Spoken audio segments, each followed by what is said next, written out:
देखो हमें बार बार बोलছি সেটা হলো কি গর্ব से कहो हम सनातनी है सनातनी হলো বিগেস্ট পাওয়ার আমরা সনাতনের সন্তান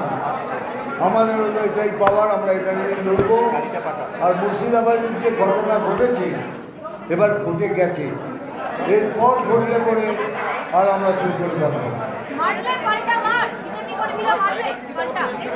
আমি মার ধরের কথা বলবো না তবে যেভাবে আমাদের সাথে ব্যবহার করবেন আমরা ঠিক তেমনভাবে আপনাদের দিতে পারবো আরেকটা বিষয় দাদা ইলেকশন কমিশনে যে এসআইআর হচ্ছে নতুন করে ভোটার লিস্ট বলা হচ্ছে বেছে বেছে নাম বাদ দেওয়া হচ্ছে বিহারে করা হচ্ছে এবার বাংলায় বেছে বেছে নাম বার করবে কেন বেছে বেছে তাদেরই বার করা হচ্ছে যারা বেছে বেছে এখানে এসেছেন যারা বেছে বেছে এখানে এসেছেন সেই বেছে বেছেদের তুলে ফেলে দেওয়া হবে পশ্চিমবঙ্গে বেশি প্রবলেম ওই জন্যই আবার যারা বেছে হচ্ছে এখানে জানেন যে বেছে বেছে যারা এসেছেন বেছে বেছে তুলে দিলে এই সরকার মানে 70টা সিটও পাবে না একই কথা একসাথে লড়ুন আমরা লড়ে হারতে রাজি আছি সারেন্ডার করে লড়তে রাজি না যেটা আমার পদ্ধতি সেটাই এগুলো বলা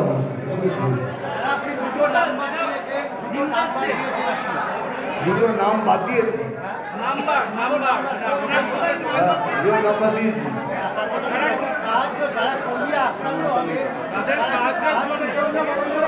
এটা সাংগঠনিক কথা আমাদের সংগঠনের মধ্যে থাকতে দিন দুটো নাম্বার দিচ্ছি তারা বুঝে গেছে কি করতে হবে আপনি সারা ভারতে বিভিন্ন রাজ্যে গেছেন তিন রাজ্যে তামিলনাড়ু কেরল পাঞ্জাব দিল্লি বাঙালি দেখলেই মারা হচ্ছে একদম একদম মিথ্যে কথা সরাসরি মিথ্যে কথা কোন বাঙালিদের মারা হচ্ছে সেটা বলুন বাঙালিদের মারা হচ্ছে কোন বাঙালিদের মারা হচ্ছে খালি খালি সমস্যা মানে ঝগড়া লাগিয়ে উস্কানি লাগিয়ে ব্যাস ভোটটা কোনো পার হয়ে গিয়ে দিয়ে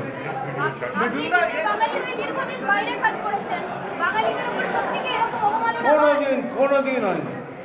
কোনোদিন হয়নি আমার সাথে ক্যারিয়ার ওয়াইজ প্রবলেম হতে পারে যে আমি বড় স্টার হয়ে গেছি আমাকে নামানো সেটা অন্য ব্যাপার কিন্তু বাঙালি হয়ে আমাকে কেউ এরকমভাবে ইয়ে করে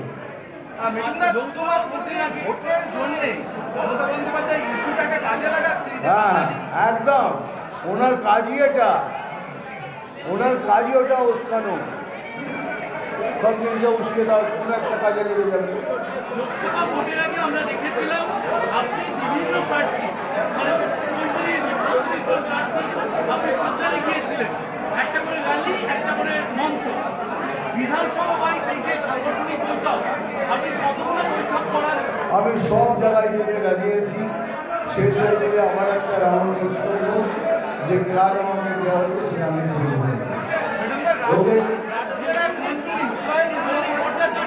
এনআরসি নিয়ে বিজেপির মুখ খুলেছে তাই এখন সানস্ক্রিন লাগাচ্ছে এনআরসি কি বিজেপির মুখ খুলেছে রাজ্যের মন্ত্রী বলছে রাজ্যের মন্ত্রী তো অনেক কথাই বলবে মুখ খুলেছে কি মুখ খুলছে দেখবেন বুঝতে পারবেন কিছুদিন অপেক্ষা করবো নতুন সভাপতি শ্রমিক ভট্টাচার্য আমার সাথে যে কথা হয়েছে সেগুলি তো আপনার সবাই শোনালাম যে আমাদের একসাথে লড়তে হবে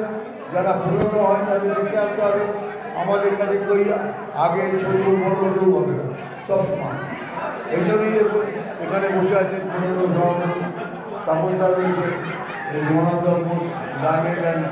এত পুরনো একজন কর্মী আমরা তমকনাকে ফুল সাপোর্ট দিচ্ছি তমকনাকে ইয়াং ছেলে একটু ভয় পায় এবার ফুল সাপোর্ট আমার তো ফুল সাপোর্ট থ্যাংক ইউ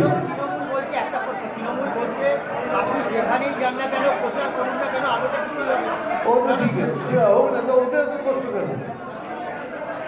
আমাদের কিছু যতই করি কিছু হবে না তো ওদের এত কষ্ট কেন ওটা আনন্দ করা উচিত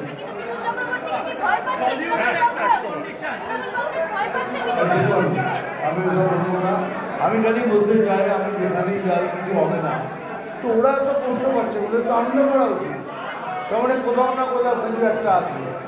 কোথাও না কোথাও কিছু একটা আছে। আপনি কোনটা দলের বিধানসভায় যাবেন আজকে? আপনি মুখ্যমন্ত্রী বিধানসভায় যাবেন আপনি আজকে ভাই কোন কার মন্ত্রী সবাই জানি না, আমাকে যেখানে যেতে বলা হবে সেখানে যাবো।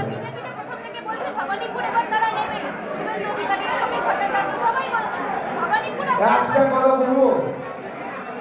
এইবারে তৃণমূলের বিসর্জন অনিবার্য। Thank you.